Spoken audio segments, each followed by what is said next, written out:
এই কেমন রাশিদ খানকে দেখতে পাচ্ছি আইপিএলে ৪ ম্যাচে মাত্র ১ উইকেট পেয়েছেন তিনি।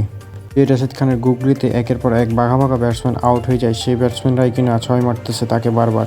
আইপিএলে রাশিদ খানকে মনে হয় ট্রাম্প কার্ড, কারণ তিনি ব্যাটিংও করতে পারেন, সাথে সাথে বোলিংয়ে তো বিশ্বের সেরা।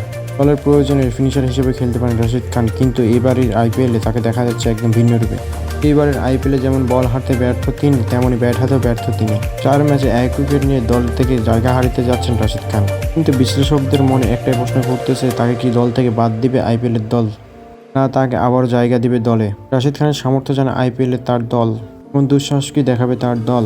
তাকে দল থেকে ছেটে ফেলে দিলে একটা বোলিং এবং একটা ব্যাটিং হারাবে তার দল।